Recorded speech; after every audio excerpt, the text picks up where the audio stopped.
repetitive. So, I was already recording a couple of hours ago, and, something funny happened. I had to pause my recording real quick, because I was hearing some bad racket, and plus my dog wanted a treat, so I got him a treat.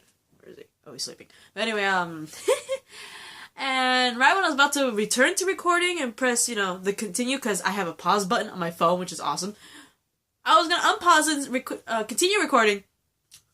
My boyfriend called, and that just interrupted everything. Yeah! So, I'm re-recording right now. This is my reaction rant to... What's that shit called again? I can't even remember. This is bad. This is really, really bad. Fear the Walking Dead, Season 2, Episode 7. Titled Shiva, which is the mid-season finale, from what I heard. I did not watch it. I was not able to watch it because me, my mom, and her boyfriend, we all went out to eat, and by the time we came back, it was already over, because, it premieres like 9 o'clock on Sundays, right? And by the time we came back, it was like 10-ish. And I was so food coma that I wasn't able to watch the reruns that kept playing afterwards. So, this is based on what I've heard. I've gotten, I wasn't able to, I think I attempted to try to message my Walking Dead fan bam, Kayla, Sophia, Brett, and even Maddie. Don't know if that message went through to any of them. If it didn't, that's on me.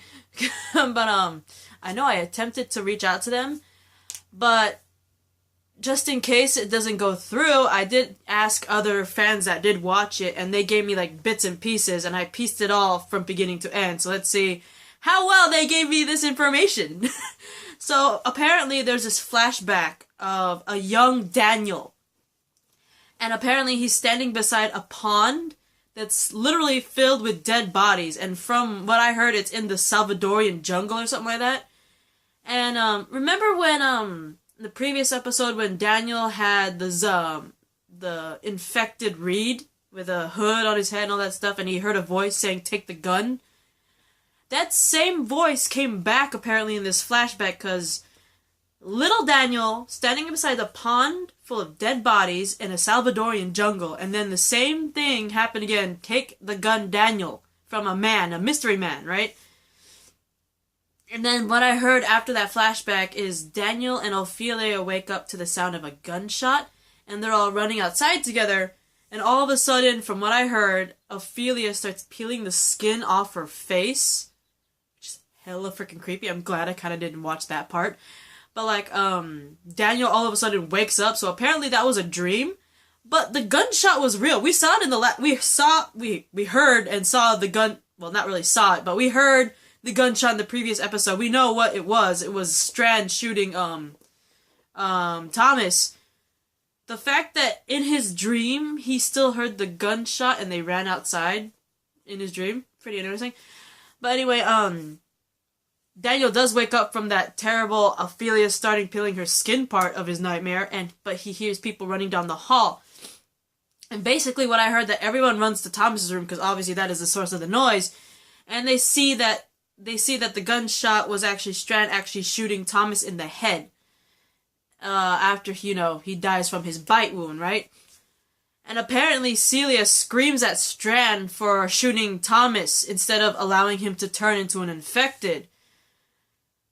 And, yeah, I'm not trusting Celia now, because she wanted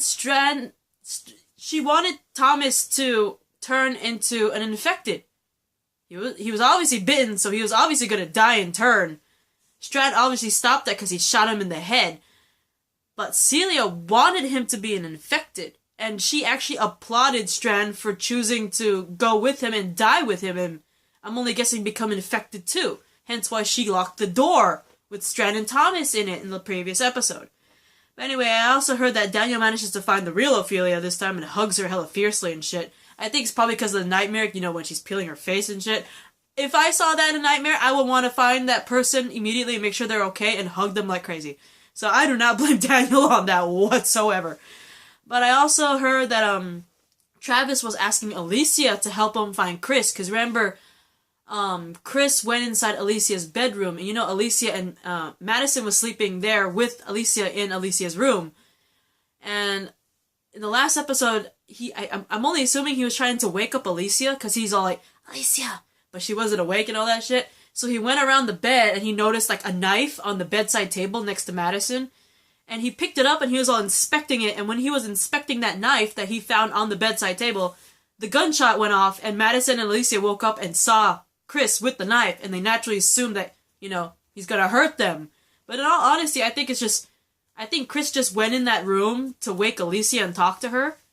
But seeing that she wasn't awake, he just went into the room and noticed the knife and picked it up. So I think it's just bad timing. I mean, he saw the knife and picked it up and was looking at it. And it just so happens the gunshot goes off at that time and they wake up and see him. So I think that's just bad timing. But,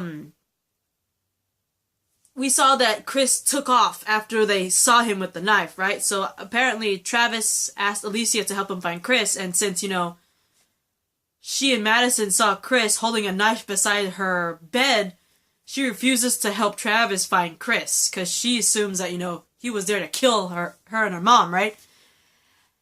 And, I heard also that Celia apparently forbids Strand from burying Thomas after he shot him. And I heard also that she apparently attacked Strand when Strand told Celia that Thomas wasn't her son. Lewis, technically Lewis was Celia's actual son. It's just Celia was working for the Abigail family. So maybe, you know, Celia does care about Thomas to an extent. I mean, she's worked for the Abigail family for a long time to the point where she sees Thomas as probably like a second child. You know, Lewis even said so himself, like, his mother had worked for the Abigail family for the longest time. He grew up with Thomas. So maybe, you know, in a way, Lewis saw Thomas like a brother and Celia saw Thomas as a second son. You know, that's what happens. And vice versa, you know what I mean? And, you know, apparently, you know, Celia forbade Strand from burying Thomas because, you know, Thomas was the one that shot him and, you know, stopped him from turning. And also, I kind of don't blame her for attacking Strand because he said Thomas wasn't her son, because, you know, she probably saw him as a son. Her own actual son grew up with him. She grew up with this family. Of course she's going to see Thomas like a second son to her. So I don't really blame her for attacking Strand when he's like, Thomas wasn't your son. I would freaking hit him too. Shit, it's like, if I was Celia and I worked with a family for a while and, you know, their son, like, grew up with my own son, I kind of see this one as a second son, and for someone to say, he's not your son, it's like, he was like my son, don't you dare say that. Blech. I would hit Strand too. But anyway, I also heard that Celia ordered Strand and those he brought along with him, meaning, you know, Madison's group, to leave the next day. Also, I also heard Travis manages to spot Chris in the vineyard, but Chris manages to run away. And, I also heard that the next day afterwards, Daniel actually secretly sharpens a razor blade and pockets it. So something's going on with Daniel. Something's not right with him. He's making his own little weapons and hiding it. And he's having weird dreams and voices and all that shit.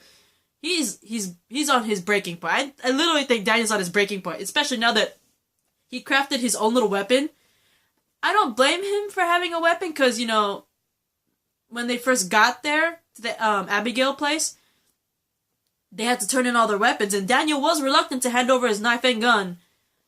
So I don't blame him for trying to make a weapon if he's not feeling safe at that place, but he's already on edge. He's hearing we already saw that he's hearing voices. He's having creepy-ass nightmares, and he's still hearing voices, guys. Giving him anything to be a weapon is kind of already dangerous for anybody, not just... And I mean anybody. I think Ophelia's somewhat safe, but I don't think anyone else, not even Madison's family, is safe around him right now. But anyway, apparently I also heard that Travis spent all night searching for Chris in the nearby hills, and he ends up finding an infected that he naturally assumes that Chris stabbed through the head. which is most likely true. I think that Chris did kill that infected. He's like leaving a trail of breadcrumbs in an oddball way. I don't think that Chris is intentionally leaving that little trail of breadcrumbs when it comes to dead infected, but he kind of is. You know, Chris finds an infected, stabs it in the head, and just leaves it there. It's pretty much he's unintentionally leaving a trail of breadcrumbs for Travis to find him in the form of dead infected. So, I'm not surprised that Travis will manage to find Chris if there are more, dead infected that he manages to kill. But anyway, Madison goes up to her kids, Nick and Alicia, and tells them quietly to pack their supplies so they could flee back to the Abigail because she doesn't trust Celia. Mainly because, I wouldn't trust Celia either, especially considering she wanted.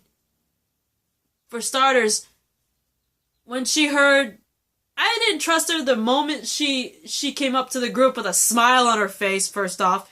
And when they told her about Luis,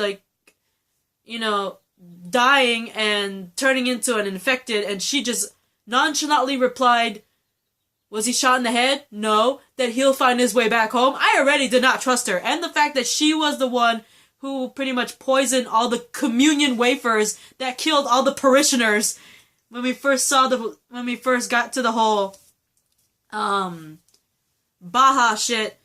She poisoned all the parishioners with poisonous freaking communion wafers. Come on! I didn't trust her from the beginning, so I do not blame Madison for telling her own kids to pack up their shit and let's flee to the Abigail. I don't trust Celia.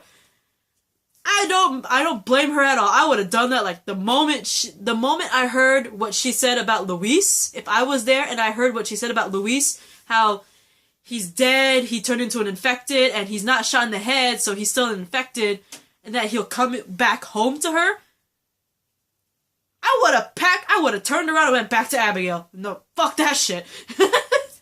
But apparently, Alicia refused to return to the boat for some oddball reason. She refused. Nick, however, I kind of saw this happening. I heard that Nick defended Celia. Remember in the previous episode, he kind of bonded with Celia, and Celia kind of filled his head with her little nonsense. It's like her nonsense that's mixed with religion and her own opinions, plus religion mixed in there. Her own crazy opinion mixed with religion, and she kind of influenced Nick in the past episode. So I'm not surprised that Nick ends up defending Celia when Madison says that. But I'm kind of surprised Alicia refuses to return to the boat. I don't know what her reason for that would be. She seemed okay, good terms with her mother. So in the previous episode, so I'm kind of surprised that, especially since her mother, kind of stayed with her to protect her from freaking Chris. I'm surprised that she refused to go back to the Abigail with her mother. It's weird. Anyway. I also heard that Travis, apparently, like I said, Chris did leave a trail of breadcrumbs in the form of infected bodies that he killed. Because apparently Travis has been following a trail of dead infected bodies that were killed literally by Chris. And he managed to meet this Mexican man inside a shack. And explains to the man that he's looking for his son. He's all describing his son. And the man apparently is trying to send Travis away. And as Travis is trying to walk away, he collapses because apparently, not only has been, like I said, Travis has been looking for Chris the entire night by himself.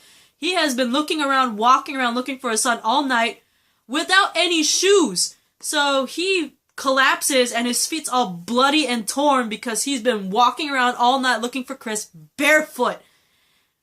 Poor freaking Travis, man. But anyway, I am running out of time. I'll have a part 2 video for this. It's a lot of shit going down for an episode I did not watch. So, I'll see you guys in the next episode. Not the next episode, the next video, okay? So, peace. Get ready for that part 2 to the episode I didn't watch. Bye, guys.